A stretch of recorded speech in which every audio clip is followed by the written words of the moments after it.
हो मंडळी हो, हॉटस्पॉट इथंच आहे बर का. तर मग चला चॅनलला सबस्क्राईब करा आणि घंटी नक्की वाजवा.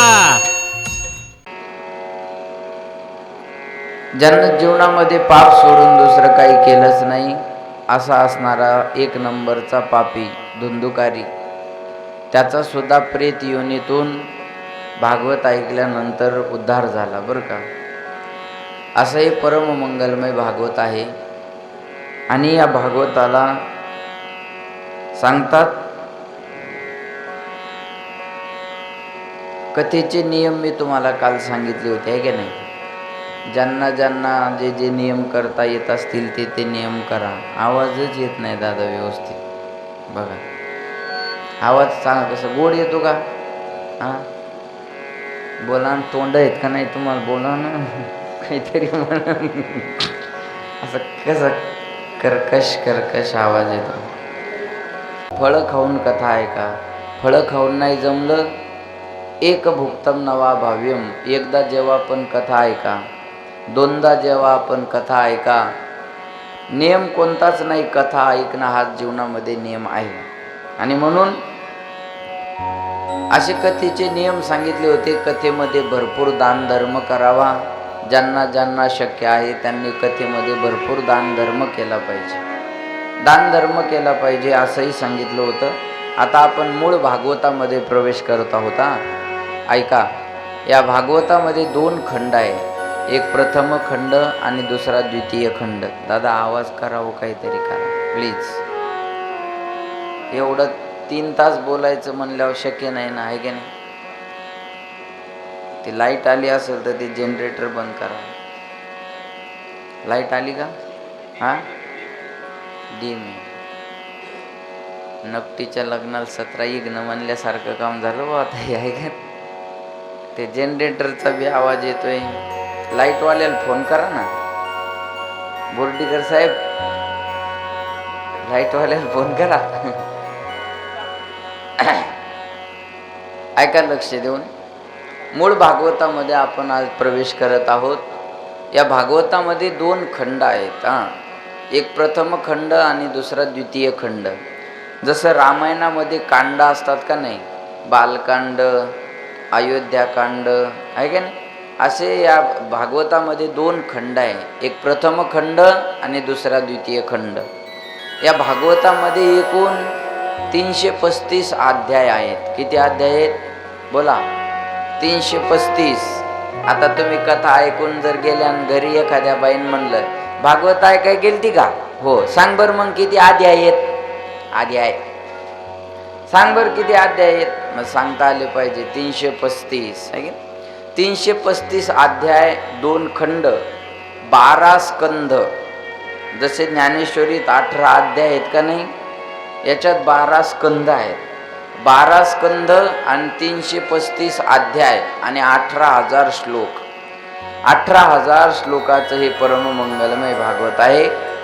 याची सुरुवात करत असताना सांगतात, जन्माद्यशयतोन्वयादितरतस् चार्थेष्वभिज्ञस्वराट् तेने ब्रह्महृदाय आदिकवये मुह्यन्ति यत्सूरयः तेजो वारिमृदां यथा विनिमयो यत्र त्रिसर्गो मुषा धाम्ना स्वेन सदा निरस्तकुहकं सत्यं परं धीमहि धर्मप्रोजितकैत्रौत्र परमो निर्मत्सराणां सदां वेद्यं वास्तवमस्तु शिवदं तापत्रयोन्मूलनं श्रीमद्भागवते महामुनिकृते किं वा परैरीश्वरं सद्यो हृदवरत्येत्र कृतिभिः शुश्रूषभिस्तक्षणात् निगमकल्पतरोर्गलितं फलं शुकमुखाद अमृतद्रवसंयुतं पिबत भागवतं रसम् आलयं मुहुरहो रसिका भुवि भावुकाः. भागवताची सुरुवात करत असताना भागवताचा पहिला श्लोक आहे, जन्माद्यस्य यतोन्वयादितरतस्.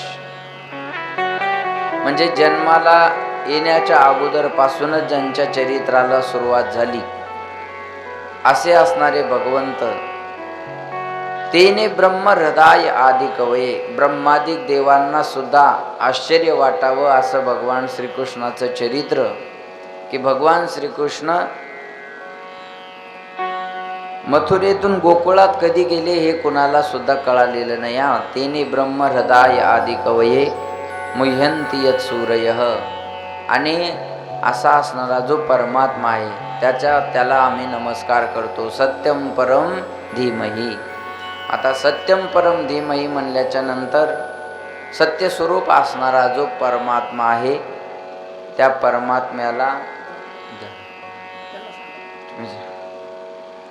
सत्यस्वरूप असणाऱ्या परमात्म्याला आम्ही या ठिकाणी नमन करतो बरं का. आणि सत्यस्वरूप कोण आहे? सत्य तू सत्य तू सत्य तू विठ्ठला. या जगामध्ये फक्त भगवंत सत्य आहे आणि भगवंत सोडून बाकी सगळं मिथ्या आहे. मग सत्यस्वरूप असणारा परमात्मा, त्या परमात्म्याचं हे परममंगलमय भागवत आहे. आणि या भागवतामध्ये काय सांगितलं बघा. धर्म प्रोजित कैत्रवोत्र परमो निर्मत्सराणाम सताम. या भागवतामध्ये निर्मत्सर धर्म सांगितलेला आहे. निर्मत्सर धर्म म्हणजे मत्सर रहित. मत्सर कळतो ना, एखाद्याचा द्वेष करतो का नाही आपण, द्वेष मत्सर म्हणतात का नाही, तो मत्सर आहे. लक्ष देऊन ऐका. जो बाहर से काटे वो मच्छर और जो भीतर से गाटे वो मत्सर. आतून चावतो ना, बाहेरून चावतो तो मच्छर आणि आतून चावतो तो मत्सर. माणसं मत्सर करतात ना. मत्तः सरती इति मत्सराहा. माझ्यापेक्षा सरस करून दाखवतो का, मग लोक त्याचा मत्सर करतात, आहे की नाही. लक्ष देऊन ऐका बघा. लोक त्याचा मत्सर करतात. म्हणून या भागवतामध्ये निर्मत्सर धर्म सांगितलेला आहे. याच्यामध्ये कुणाचाही मत्सर करायचा धर्म सांगितलेला. निर्मत्सराणाम सताम. मत्सर करतात का नाही, भावकी भावकीत मत्सर, भावा भावात मत्सर, आहे की नाही, गावागावात मत्सर. असा हा मत्सर राहिला नाही पाहिजे. कथा ऐकल्याच्या नंतर मत्सर रहित जीवन माणसाचं असलं पाहिजे. मत्तः सरती इति मत्सरहा. मग हे भागवत काय आहे? हे भागवत वेदरूपी वृक्षाचं परिपक्व गळून पडलेलं फळ म्हणजे श्रीमद भागवत आहे. निगम म्हणजे वेद. निगमकल्पतरोर्गलितं फलं शुकमुखाद अमृतद्रवसंयुतं. निगमकल्पतरोर्गलितं फलं. भागवत हे वेदरूपी वृक्षाचं परिपक्व गळून पडलेलं फळ म्हणजे श्रीमद भागवत आहे. मग कोणी म्हणाल महाराज हे फळ जर खाली पडलं तर मग हे फुटलं असेल ना, त्याला माती लागली असेल, खराब झाला असेल. महाराज म्हणले ते एकदम खाली पडलं नाही. मग या फांदीवरून त्या फांदीवर, त्या फांदीवरून त्या फांदीवर, त्या फांदीवरून त्या फांदीवर आणि शेवटच्या फांदीवरून हळूवार जमिनीवर पडलं, म्हणून ते फुटलं नाही. पहिल्यांदा हे भागवत रूपी फळ भगवान विष्णूच्या मुखातून पडलं. पहिल्यांदा भागवत सगळ्यात कुणी कोणाला सांगितलं माहिती आहे? भगवान विष्णूने आपल्या मुलाला ब्रह्मदेवाला सांगितलं. ब्रह्मदेवाने तेच भागवत आपल्या मुलाला नारदाला सांगितलं. नारदाने तेच भागवत व्यासांना सांगितलं. व्यासांनी ते भागवत आपल्या मुलाला शुकाचार्याला सांगितलं आणि शुकाचार्यांनी ते भागवत परीक्षिती राज्याला सांगितलं आणि परीक्षितीच्या माध्यमातून ते आपल्यापर्यंत पोहोचलं. मग एकदम पडलं का? नाही, एकदम नाही पडलं.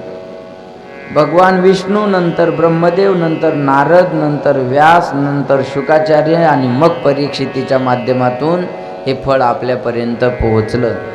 मग म्हणले महाराज हे फळ गोड आहे का? म्हणले हा गोड आहे. कशामुळं? शुकाचार्यासारख्या पोपटाने याला चोच मारलेली आहे. शुकमुखाद अमृतद्रव संयुतम. शुकाचार्यासारख्या पोपटानं याला चोच मारलेली आहे. आणि पोपट ज्या फळाला चोच मारतो ते आंबट निघत नसतं. आंबा पाडाला आल्यावर पोपटाला का पत्र पाठवावं लागतं का? श्री पोपट महाराज मी पिकून बसलेलो आहे, तुम्ही या आणि मला खा, असं काही पत्र पाठवायची गरज आहे? आंबा पाडाला आला, कळतं ना माझं बोलणं? आंबा पाडाला आला की पोपटाला सांगायची गरज नाही. तर शुकाचार्यासारख्या हॅमिंग गुरुजी थोडं कर्कश वाटतो, अजून गोड, थोडा गोड. शुकाचार्यासारख्या पोपटाने याला चोच मारलेली आहे. शुकमुखाद अमृत द्रव संयुतम. मग तुम्ही काय करा, पिबत भागवतम रसम आलयम. हा भागवत रूपी रस तुम्ही प्या. कोणी म्हणाल महाराज रस काय, बघा हे भागवत रूपी फळ आहे ना, मग फळं कुठं प्यायचे असतात का? फळं कशाचे असतात? प्यायचे असतात का खायचे असतात? बोला ना. फळं खायचे असतात ना, फळं प्यायचे कुठं असतात? फळाची प्यायची असते बा, बरोबर आहे का नाही? पण फळं तर खायचेच असतात ना. पण काही फळं खायचे असतात आणि काही फळं प्यायचे असतात. माझ्याकडे लक्ष द्या माया हो. केळी खात असताना वरचं खायचं, केळी खात असताना वरचं खायचं ना आतलं फेकून द्यायचं, बरोबर ना? बोला बोला, मग बोला ना, मोकळं बोला. केळीचं आतलं खायचं आणि वरचं फेकून द्यायचं. खारकीचं वरचं फेकून द्यायचं ना आतलं खायचं. बोला बोला बोला बोला. मग वरचं खायचं आणि आतलं फेकून द्यायचं आहे की नाही? मला सांगा, आंब्याचं मधलं आतलं फेकायचं आणि वरचं फेकायचं आणि मधलं खायचं. आणि तुमच्या इथं द्राक्षाच्या बागा आहे, त्याच्यातलं काय फेकायचं आणि काय खायचं? हां, अहो सगळंच खायचं, काहीच फेकायचं काम नाही आहे की नाही? द्राक्षाचं काही फेकायचं काम आहे का? द्राक्षाचं फेकायचं काम नाही. आणि फेकलेल्या द्राक्षाची पुन्हा कामी येते, बरोबर आहे ना? फेकलेले द्राक्ष बी उपयोगात येतात ना. आणि द्राक्ष फेकायचं काम नाही, द्राक्ष सगळाच खायचा आहे की नाही? तसं हे वेदरूपी वृक्षाचं जे फळ आहे ना, हे फळ तुम्ही प्या. पिबत भागवतम रसम आलयम. याच्यामध्ये रस भरलेला आहे बरं का. मग रस भरलेला आहे, भागवत रूपी रस तुम्ही प्या. भागवत रूपी रस तुम्ही प्या.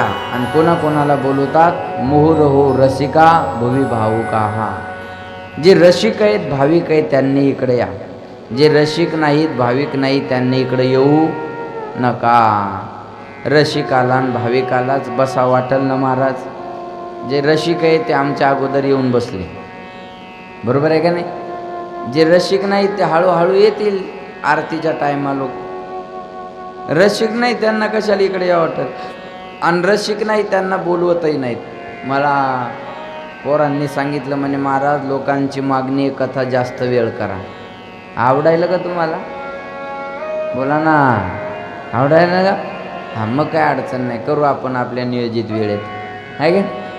करू, वाढवायला काय? अहो ऐकणारे असल्यावर सांगायला काय अडचण आहे का? पण काही गावात टाईम टू टाईम असतं बाबा.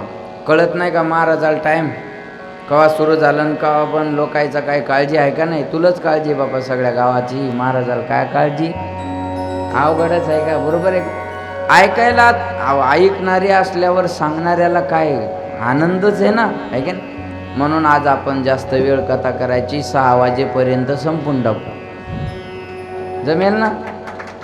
6 तरी टाळ्या आहेत तरी तयारी आहे तुमची, आहे का? ऐका, जोपर्यंत रंगन तोपर्यंत चालू देऊ. आपल्याला काय, त्याला पैसे थोडेच लागायलेत होय.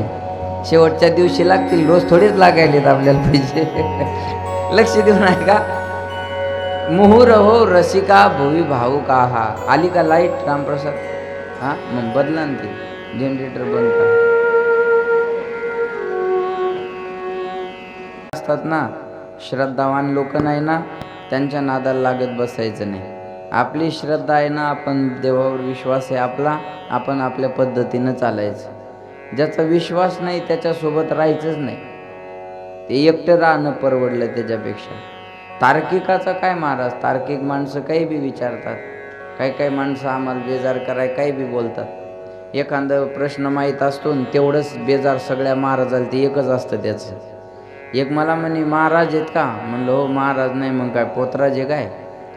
बरं, ज्ञानेश्वर महाराजांनी भीत चालवली म्हणे. ज्ञानेश्वर महाराजांनी भिंत, ज्ञानेश्वर महाराजांनी कमीच राहू द्या ना आवाज. ज्ञानेश्वर महाराजांनी भिंत चालवली म्हणे. तुम्ही भिंत चालवणार का? काय म्हणे? ज्ञानेश्वर महाराजांनी भिंत चालवली, मग तुम्ही महाराज येत मग तुम्ही चालवून दाखवा. करा कमी आवाज, थोडा कमी करा. म्हणलं चालवतो, काहीच अडचण नाही. रात्रभर मुक्काम केला आणि त्यानं गावात दौंडी दिली. उद्या सोपान महाराज भिंत चालून दाखवणार आहेत, सर्वांनी आपल्या मारुती मंदिराजवळ हजर राहा. आता असं म्हणल्यावर का लोकायला कथेसारखं या थोडंच म्हणावं लागते. हे गर्दी जमा झाली महाराज भिंत चालवायची म्हणून आहे. आणि नेलन मला बसवलं एका पडक्या भीतीवर, चालवा म्हणे महाराज भिंत. म्हणलं हे बघ भिंत चालवतो याच्यात काही शंका नाही, पण भिंत चालवताना काय प्रसंग झालता तुला माहिती आहे का? नका वाढू करण्याचा आवाज, करा कमी. भिंत चालवताना काय झालतं तुला माहिती आहे का? म्हणे माहिती आहे ना. म्हणलं काय झालतं सांगा. म्हणे चांगदेव वाघावर बसून हातात सापाचा चाबूक घेऊन ज्ञानेश्वर महाराजाकडे येत होते आणि हे महाराजांना कळाल्यानंतर महाराजांना भिंतीला इशारा केला आणि भिंत चालायला लागली. म्हणलं मग एक काम करतो, आता तिकडे जाय, वाघावर बस, हातात सापाचा चाबूक घेन माझ्याकडे ये, मग मी भिंत चालवत येतो. मला माहिती आता हे वाघाकडे गेलं की काय जिवंत माघारी येत नाही. काही बी विचारतात माणसं काही नाही. एक म्हणे महाराज जेवाय बसलो आम्ही, आणि जेवाय बसल्यावर ते पत्रावळी द्रोण वाढलं ना, त्या द्रोणाला पाहून त्याला द्रोणाचार्य आठवला. म्हणे महाराज एक विचारू का? म्हणलं काहीच विचारू नका, जेवू द्या मला. नाही नाही म्हणे छोटासा प्रश्न आहे. म्हणलं विचारा बाबा काय आहे ते. म्हणे द्रोणाचार्याच्या आईचं नाव काय? म्हणलं तुम्हाला पोरगी द्यायची काय द्यायच्या घरी? नाही हो म्हणे, पण माहीत पाहिजे माणसाला. मला माहीत नव्हतं, पण म्हणलं नाही सांगावं तर हे बेजार करते. म्हणलं द्रोणाचार्याच्या आईचं नाव पत्रावळी, पत्रावळीवर द्रोण राहतो ना, मग आता काय सांगणार याच्या माणसाला? अवघडच आहे का नाही? काय तार्किक लोक जे असतात ना ते माणसाला चांगलं जगू देत नाही. बघा दीपावलीच्या टायमाला आम्ही ते आमच्या घरून दिव्यान येतात देवाला, देवाला पत्न्या घेऊन जातात. बाबा एकीकड, मी एकीकड, अजून भाऊ एकीकड. प्रत्येक देवाला 11-11 पत्न्या 5 दिवस लावतात. मग मी ते असं पत्न्याचं ताट घेऊन निघालो आणि ते एक मला म्हणे महाराज कुठं चालले? म्हणलं देवाला चाललो. म्हणे कशाला? म्हणलं हे दिवे लावायला चाललो. म्हणे विचारू का? म्हणलं विचार.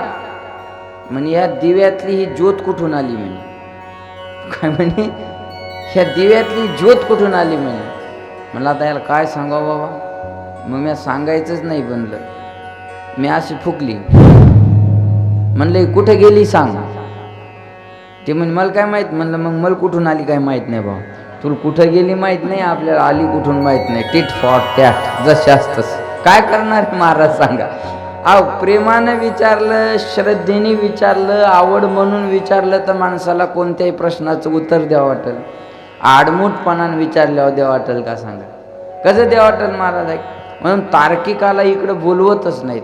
बघा सांगू तुम्हाला, जो तहानलेला आहे ना त्याला पाणी पाजण्यात मजा असते. आता उन्हाळ्याचे दिवस सुरू झाले ना, आता रस्त्यानं पानपोया लावतात. बघा रस्त्यानं पानपोया लावतात का नाही?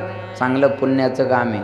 सांगू तुम्हाला, ज्याला तहान लागली ते पटकन गाडी उभं करतं, ग्लास घेतं, पाणी घेतं, पाणी पितं, गाडीला किक मारतं, निघून जातं. गाडीला किक मारतं आणि गाडीला किक मारून निघून जातं. पण ज्याला तहान नाही ते काय करणार? गाडी स्टँडला लावणार, चष्मा काढणार, डोसक्याचा रुमाल सोडणार आणि पहिल्यांदा बोर्ड वाचणार, अमुक अमुक साहेबाकडून पानपोई सुरू. मग त्याला म्हणणार का रे कुठले ते शेठजी? ते पाणी वाढणार नसतं का? ते म्हणतं जिंतूरचे आहेत. बरं बरं बरं बरं बरं बरं. धंदा काय रे त्याचा? काय म्हणते धंदा काय त्याचा? धंदा ते म्हणतात अहो त्याचं कापड दुकान आहे. बरं 2 नंबरचं तर नाही ना? ते म्हणतात नाही हो 2 नंबरचं नाही. नाही नाही पुण्याचं काम करायला लागला म्हणलं का तिकडं पाप करायला आणि इकडं फेडायला लागला म्हणून विचारलं, बाकी काय नाही. बरं बरं बरं बरं. पाणी कुठलं भरता? एलदरीच्या धरणाचं आहे का पाणी फिल्टरचं? काय पाणी भरता का विहिरीचं आहे का बोरचं आहे?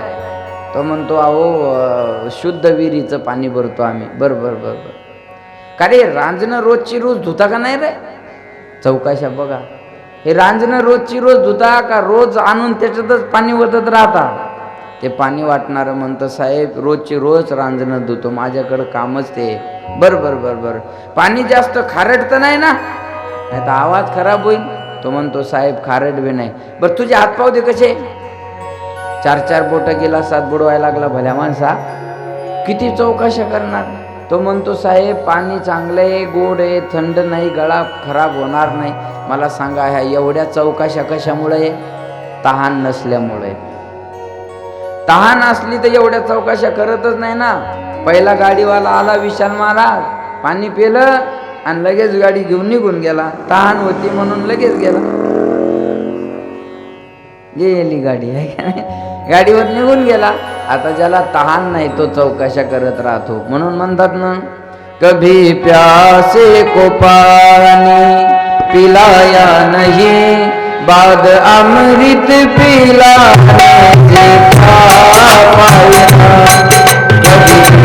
कभी हुए को उठाया नहीं, बाद आंसू बहाने से क्या फायदा, कभी आस तो पानी पिलाया नहीं, बाद अमृत पिलाने से क्या फायदा, जब गिरते हुए तो उठाया नहीं, बाद आंसू बहाने से क्या फायदा.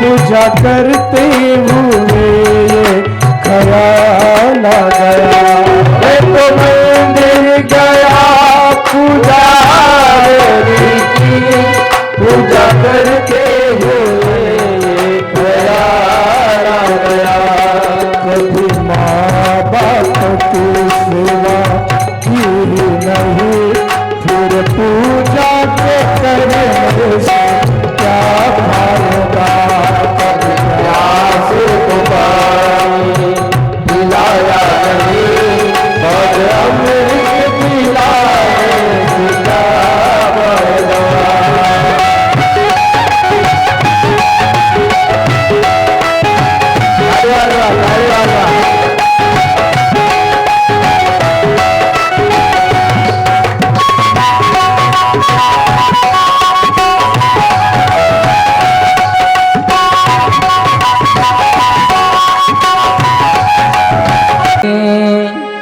बाद अमृत पिलाने से क्या फायदा. लक्ष द्या, कभी गिरते हुए को उठाया नहीं, बाद आंसू बहाने से गेन वाढवा क्या फायदा.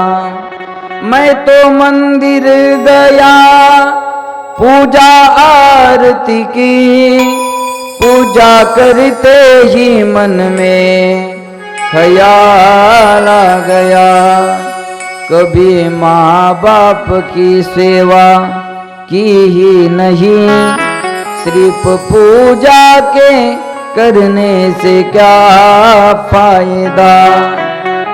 गंगा नहाने हरिद्वार काशी गया, गंगा नहाते ही मन में ख्याल आ गया, तन को धोया मगर मन को धोया नहीं, सिर्फ गंगा नहाने से क्या फायदा.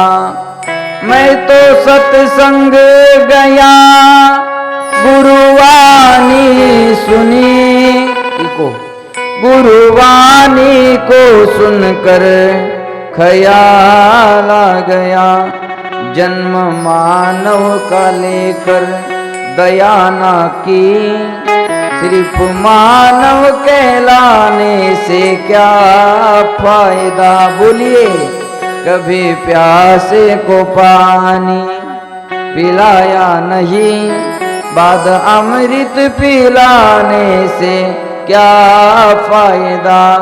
कभी भूखे को भोजन खिलाया नहीं, बाद आंसू बहाने से क्या फायदा। महाराज म्हणतात हरिद्वारला गेला गंगेची आंघोळ करायला, ऐकताय ना?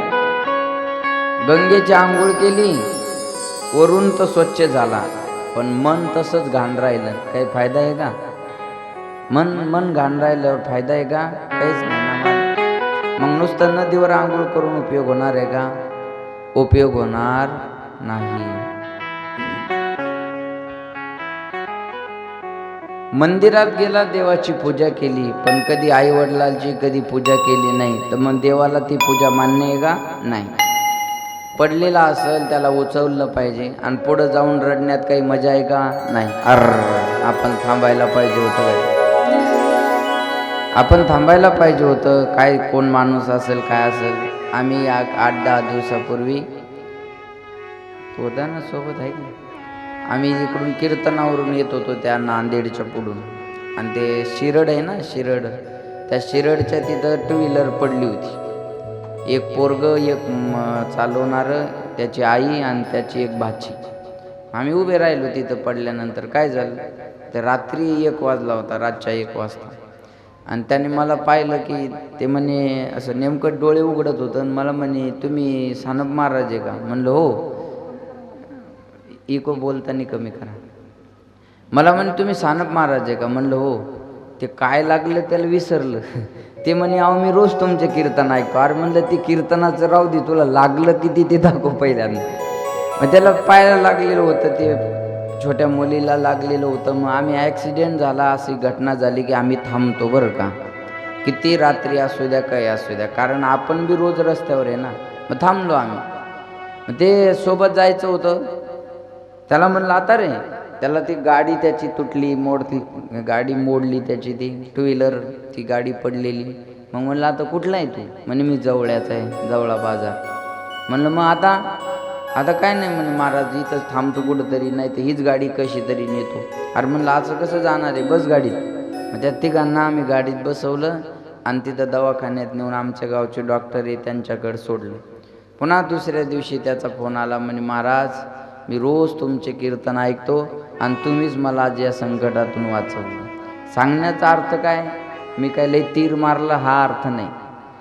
हा अर्थ आहे की ते पडलेलं त्याला उचलण्यात जो आनंद आहे, तो पुढे जाऊन रडण्यात काय मजा आहे सांगा। त्याला जी केलेली मदत आहे ना, ती जीवनामध्ये कधीतरी आपल्या उपयोगाला येत असते बरं।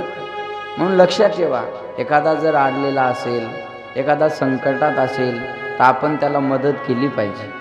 पण माणसं संकटातल्या माणसाचा फायदा घेतात, आहे की नाही? एखादा दवाखान्यात असला तर म्हणतात जिंतूरला काही होत नाही, औरंगाबादला घेऊन जाय म्हाताऱ्याला, मी औरंगाबादला जाय।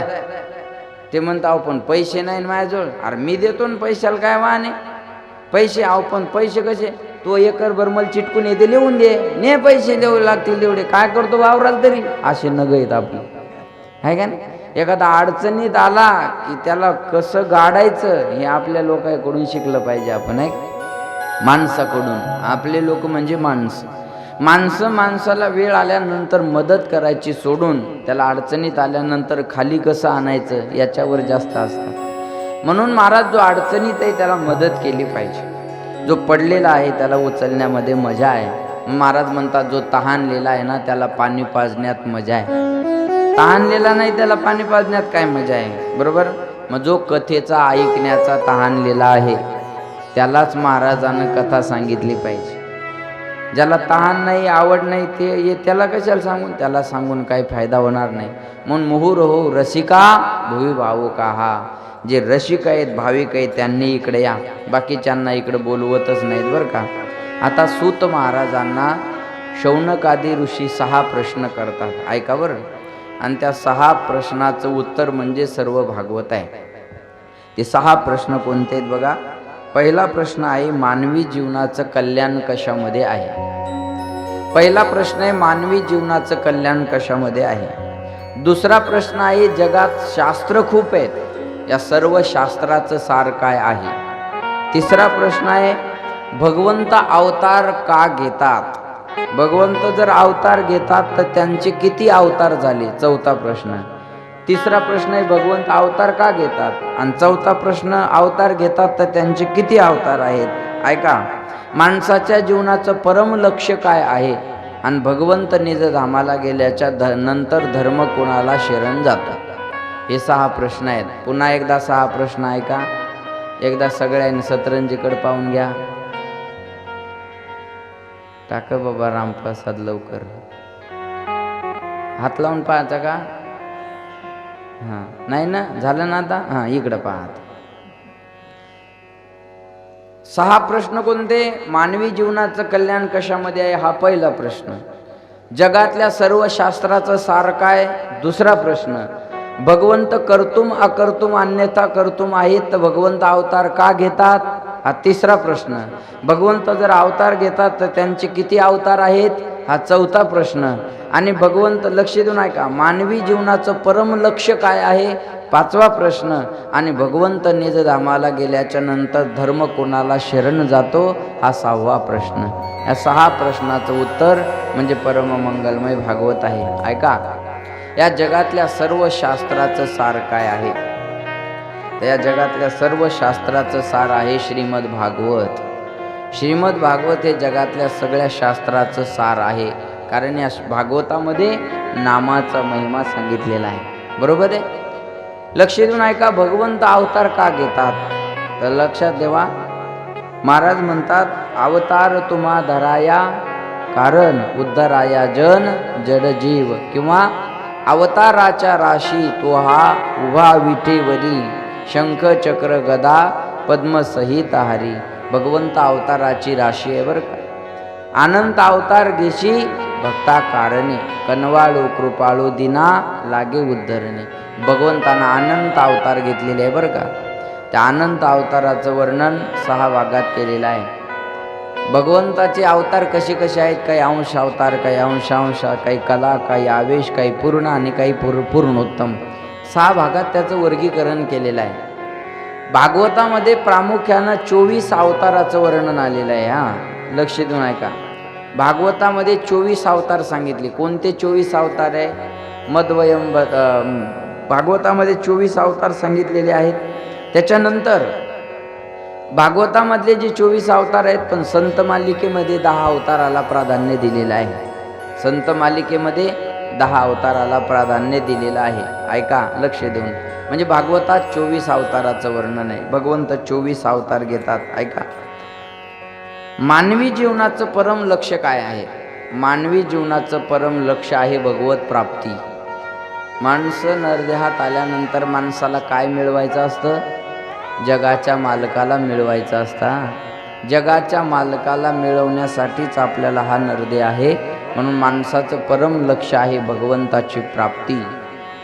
सांगतात, सूत महाराजांना शौनकादी ऋषींना असा प्रश्न केल्याच्या नंतर सूत महाराज आपल्या गुरुला नमस्कार करतात. सूत महाराजांचे गुरु कोण आहेत? व्यास, शुकाचार्य बरं का. त्यांचं वर्णन करत असताना सांगतात, यम प्रव्रजन्तमनुपेतमपेत कृत्यं द्वैपायनो विरह कातर आजुहाव पुत्रेति तन्मयतया तर्वोभिनेदुस् तं सर्वभूत हृदयं मुनिमानतोष्मी. शुकाचार्य महाराजांचं वर्णन याच्यात केलेलं आहे बरं का. शुकाचार्य महाराज हे 12 वर्षापर्यंत आईच्या पोटात राहिले. कशामुळं माहिती आहे?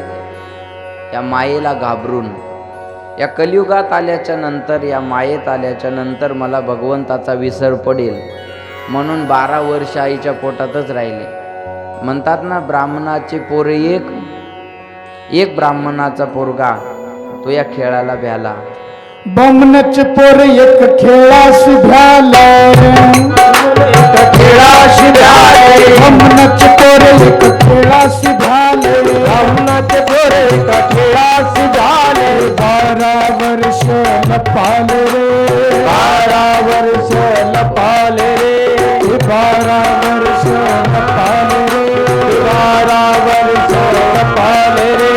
कापत कापत बाहेर आले, कापत कापत बाहेर आले कापत कापत बाहेर आले कापत कापत बाहेर आले नागवेच पळून गेले रे नागवेच पळून गेले रे नागवेच पळून गेले रे नागवेच पळून गेले रे ऐक खेळिया तुझ सांगतो ऐसे जाणोरी खेळ खेळ ऐक खेळिया तुझ सांगतो ऐसे जाणोरी खेळ खेळ ब्राह्मणाचे पोर एक खेळाशी व्याले ते 12 वर्ष लपाले रे कापत कापत बाहेर आले ते नागवेची पळून गेले रे महाराज म्हणतात अंगावर 4 बोटाची कौपिन सुद्धा नाही हा कोणताच कपडा अंगावर नाही आहे तसे शुकाचार्य पळायला लागले कशामुळं मला या संसारात गुंतायचं नाही ऐका बरं मला या संसारात गुंतायचं नाही मला भगवंताच्या भजनामध्ये राहायचंय आणि पळत गेले महाराज व्यास महाराज त्यांच्या पाठीमागं पळत होते पुत्र पुत्र पुत्र म्हणून आवाज देत होते पण शुकाचार्यानं मागं फिरून पाहिलं नाही बरं पण ऐका असे असणारे शुकाचार्य सुद्धा भगवंताची कथा ऐकल्याच्या नंतर त्याच्यामध्ये रममान झाले ज्यांना कशाचाच स्वार्थ नव्हता असे शुकाचार्य सुद्धा भागवत कथेचे रसिक झाले बरं एवढी ही परममंगलमय भागवत कथा आहे त्यांना नमस्कार करतात मग महाराज हे भागवत कसं काय तयार झालं तर भागवत तयार कसं झालं ऐका लक्ष देऊन ऐका व्यासांनी काय केलं एका वेदाचे 4 वेद केले लक्ष देऊन ऐका बरं का व्यासांनी एका वेदाचे 4 वेद केले कोणते वेद आहे 4 ऋग्वेद यजुर्वेद सामवेद आणि अथर्ववेद एका वेदाचे 4 वेद तयार केले व्यासांनी त्याच्यानंतर 6 शास्त्र तयार केले 6 शास्त्र केल्याच्या नंतर 17 पुराण तयार केले पहिल्यांदा कशाची उत्पत्ती आहे वेदाची 4 वेद 6 शास्त्र 17 पुराणाची निर्मिती केली व्यासांनी आणि तरी सुद्धा व्यासांना समाधान झालं नाही व्यासांना असं वाटत होतं माझ्या जीवनात मी काहीतरी मिळवायचं ठेवलेलं आहे असं होतं ना कधी कधी सगळं काय असतं पण माणसं म्हणतात महाराज घर आहे मुलं बाळ आहे सगळं चांगलं आहे पण अजून असं बेचैन वाटतं काहीतरी मिळवायचं राहिल्यासारखं वाटतं आहे का नाही वाटतं का नाही असं तसं व्यासांना सुद्धा आपल्या जीवनामध्ये समाधान मिळत नव्हतं आणि मग नारदजींची त्यांची भेट झाली नारदजीने विचारलं म्हणे महाराज असे चिंतातूर का आहात तेव्हा व्यासांनी सांगितलं मी एका वेदाचे 4 वेद केले 6 शास्त्र 17 पुराण लिहिले सगळं जगातलं ज्ञान व्यासांचं उष्ट आहे बरं का व्यासोच्चिष्ट जगत्रय या जगातलं जेवढं काही ज्ञान असेल ना तेवढं व्यासांचं उष्ट आहे बरं व्यासांचं उष्ट आहे मग म्हणले महाराज मला समाधान मिळत नाही तेव्हा नारदजींना सांगितलं हो तुम्हाला जर समाधान मिळवायचं असेल तर तुम्ही एक करा तुम्ही भगवंताच्या लीलेचा प्रेमाचा ग्रंथ एखादा लिहा आणि 17 पुराणाच्या नंतर लक्ष देऊन ऐका 18वं पुराण सगळ्यात शेवटचा 18वं पुराण श्रीमद भागवत व्यासांनी लिहिलं आणि या व्यासांनी 18वं पुराण लिहिल्याच्या नंतर सांगतात मनाला एक समाधान जीवनामध्ये प्राप्त झालं कारण जेवढे काही ग्रंथ होते ना तेवढे विद्वान लोकांसाठी होते सामान्य लोकांसाठी कुठं ग्रंथ होते आहे की नाही काय कळणार आहे ते वेदांत संस्कृत आपल्याला काय कळणार आहे म्हणून हा देवाच्या लीलेचा प्रेमाचा ग्रंथ लिहिला ज्ञानोबारायानं ज्ञानेश्वरी लिहिली चांगदेव 65 लिहिली आहे की नाही पण आपल्या सगळ्यांसाठी छोटा हरिपाठ तयार केला की सगळ्यांना त्याचा आनंद घेता यावा म्हणून तर व्यासांनी हा ग्रंथ 18वं पुराण श्रीमद भागवत महापुराणाचा ग्रंथ तयार केला आणि असं सांगतात महाराज हे 18वं पुराण तयार झाल्याच्या नंतर हा ठेवा कोणाला द्यावा तर हा ठेवा दिला शुकाचार्यांकडे कसा असतो माहिती आहे का कधी कधी विषय चांगला असतो तर सांगणारा चांगला नसतो कधी सांगणारा चांगला असतो तो विषय चांगला नसतो कधी सांगणाराही चांगला नसतो पवन महाराज आणि ऐकणारा चांगला नसतो कधी सांगणाराही चांगला असतो आणि ऐकणारा सुद्धा चांगला असतो बरोबर आहे का नाही लक्षात येते का कधी विषय चांगला असतो तर सांगणारा चांगला नसतो विषय चांगला आहे व्यसन मुक्तीचा आणि सांगायलेला दारू पिऊन सांगणारा व्यसनमुक्तीचं भाषण पिऊन द्यायला लागला. मग विषय चांगला आहे पण सांगणारा चांगला आहे का? नाही. एक बाई अंधश्रद्धेवर भाषण द्यायला निघाली. मेकअप केला, पर्स घेतली, उच्ची टाकाची चप्पल घातली, टन टन टन टन निघाली आपली आणि अर्ध्या रस्त्यातूनच वापस आली. नवरा म्हणे काहून वापस आली? अंधश्रद्धेवर भाषण द्यायला चालली होती, वापस काहून आली? म्हणे माय मांजरच आडवी गेली. भाषण अंधश्रद्धेवर द्यायला निघली, मांजर आडवी गेली म्हणून घराकडे आली.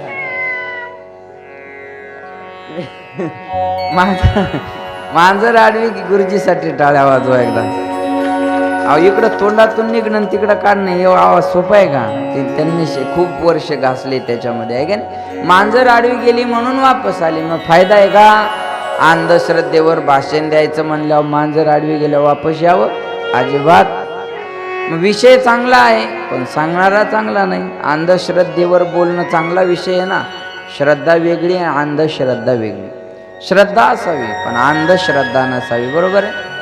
कधी कधी विषय चांगला असतो, सांगणारा चांगला नसतो. कधी कधी सांगणारा चांगला असतो पण विषय चांगला नसतो. सांगणारा चांगला आहे पण विषय चांगला नाही.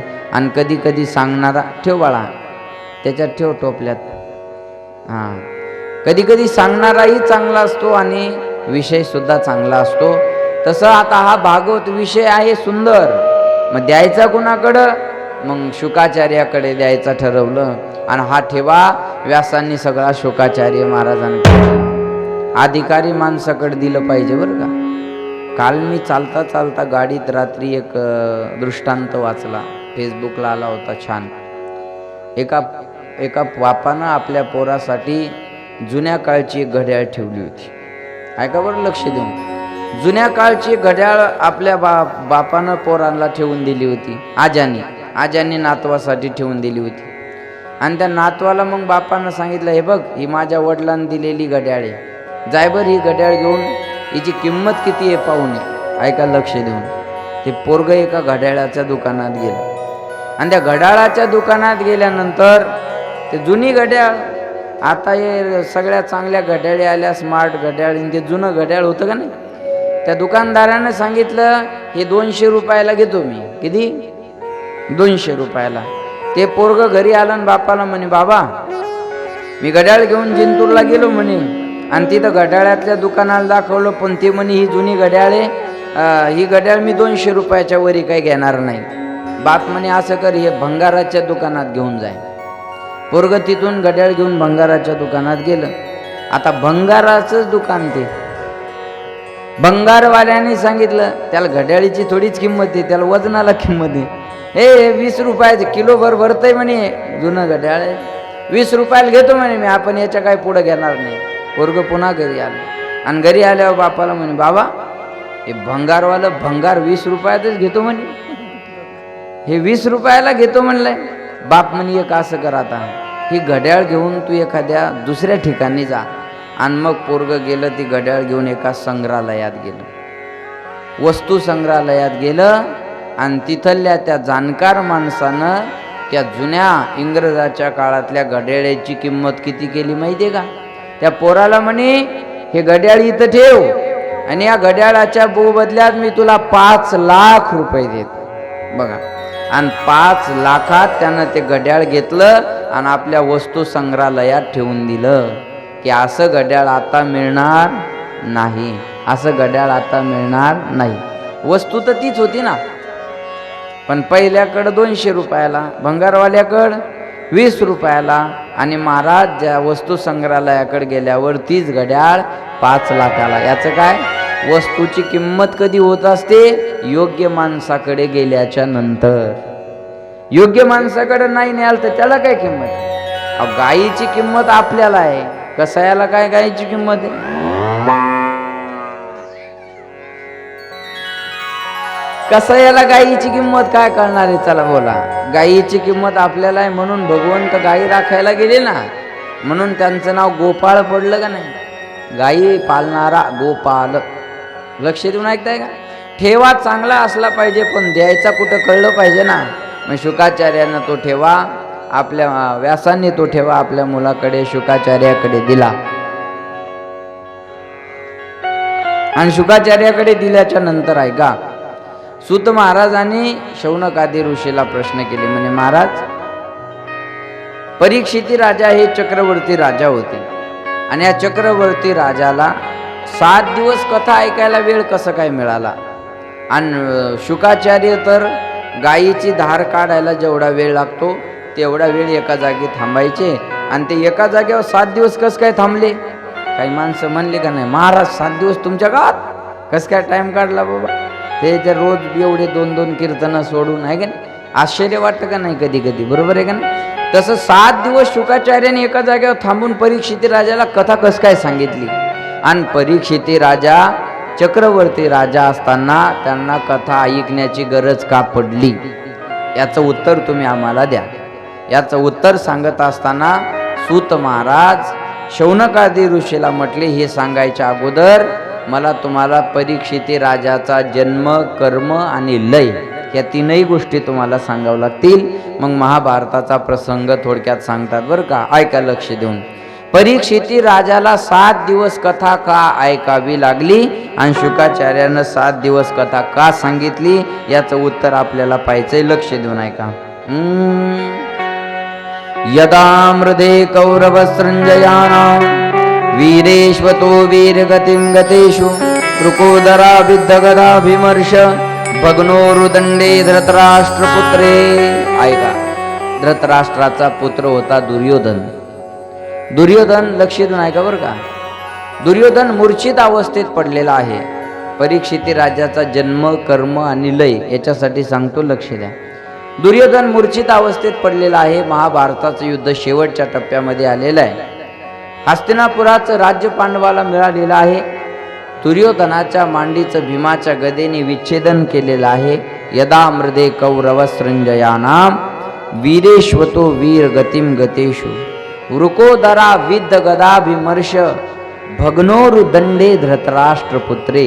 धृतराष्ट्राचा जो पुत्र होता ना दुर्योधन, त्या दुर्योधनाच्या मांडीचं भीमाच्या गदेने विच्छेदन केलं. लक्ष देऊन ऐका. आणि मूर्छित अवस्थेत पडलेल्या दुर्योधनाच्या अंगाचे लोचके तोडून गिधाडं खात होती. लक्ष देऊन ऐका बरं का. मूर्छित अवस्थेत पडलेल्या दुर्योधनाच्या अंगाचे लोचके तोडून गिधाडं खात होती.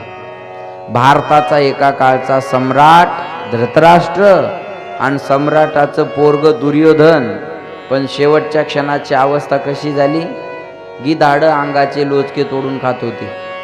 म्हणून घमंड करू नका. कशाची घमेंड करता? ना सत्तेची, ना स्वरूपाची, ना कलेची, ना विद्वत्तेची, ना श्रीमंतीची, कोणतीच घमेंड नसावी. काय काय माणसाला घमेंड असते, मी फार विद्वान आहे. देवाने एक वायर कट केली तरच त्यानं रिकाम्या बिस्लऱ्या गोळा करत फिरशील. पागल माणसाला आपल्यापेक्षा काय कमी असतं?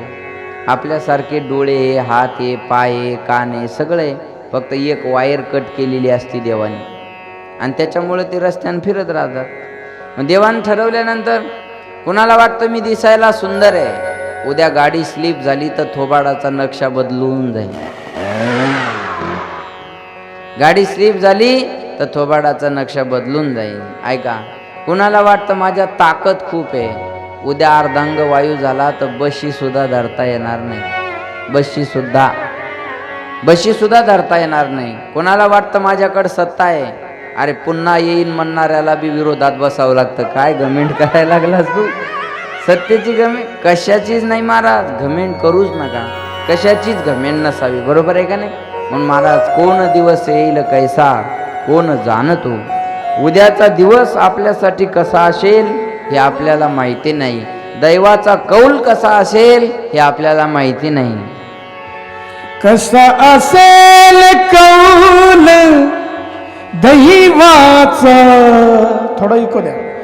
कसा असेल कौल दैवाचा कोण जाणेल रंग उद्याचा. कोण जाणेल रंग उद्याचा, कोण जाणेल रंग उद्याचा.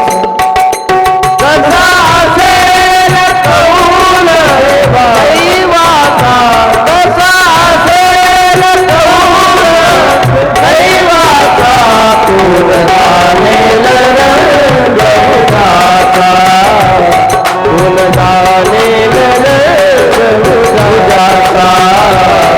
माहिती का? कोण जाणेल रंग उद्याचा. वाटलं होतं का असा कोरोना नावाचा रोग येईल बाबा, जग बंद राहील, असं वाटलं होतं कधी? पहिलं बैलाला मुचके लावायचे, आता माणसाला लावावं लागतील. वाटलं होतं का? कधीच वाटलं नाही ना महाराज. उद्याचा दिवस आपल्यासाठी कसा आहे सांगता येत नाही. मुंडे सर, आयुष्य फार अवघड शाळा आहे. आपण कोणत्या वर्गात आहे आपल्याला माहिती नाही. उद्या कोणती परीक्षा द्यायची हेही आपल्याला माहिती नाही. कुणाची कॉफी करता येत नाही, कारण प्रत्येकाची प्रश्नपत्रिका वेगळी आहे. दैव जाणिले कुणी. आज एखादा लक्षाधीश असला तर उद्या भिक्षाधीश होऊ शकतो, आणि आज एखादा भिक्षाधीश असला तर उद्या लक्षाधीश होऊ शकतो. काही जुने माणसं म्हणतात, महाराज ह्यो माणूस चालला नाही पा, ह्यो माणूस चालला का नाही, ह्यो माणूस चालला का नाही एपडे. हा आहे का नाही, इकडे लक्ष द्या. हा माणूस आहे ना महाराज, आमच्या गावात सगळ्यात जास्त जमीन याला होती, पण यानं सगळी राख लावली आणि आता एकरभर जमीन राहिली पाहायच्या जो. लक्षात येतं माझं बोलणं. आणि पुन्हा त्याच गावातल्या माणसाला दाखवतात, महाराज हा दिसतो ना माणूस, काही नव्हतं, बापदाद्याच्या वेळेस एकरभर होती, पण आता 50 एकराचा मालक. लक्षात आलं माझं बोलणं. मला काही आता मला बी म्हणतात ना, आता आमचे क्लासमेट जर भेटले तर, अरे काय होता तू, काय झाला असं म्हणतात ना. काय शाळेत खोड्या करायचा ना आज का बाबा बाबा, काही घाबरतात, भ्यायला बोलायला पण घाबरतात. काहीला वाटतं अरे तुरे बोलाव का, शास्त्री म्हणाव का, महाराज म्हणाव. सोबत शिकलो बाबा, पण आता याचं नाव तर लय मोठं झालं आहे की नाही.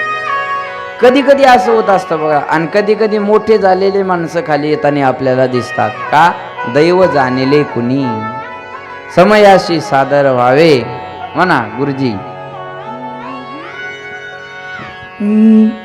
समयाशी सादर भावे, समयासी सादर भावे, समयासी सादर भावे, समयासी सादर भावे,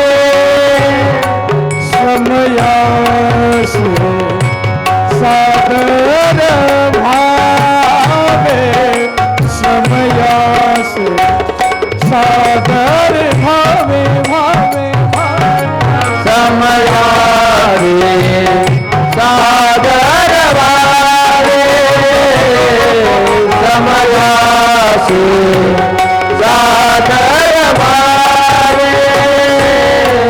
देव ठेविल तैसे रहावे, देव ठेविल तैसे रहावे,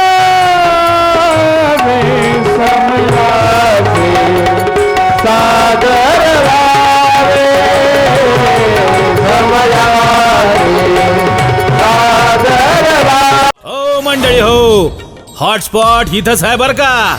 तर मग चला, चॅनलला सबस्क्राईब करा आणि घंटी नक्की वाजवा.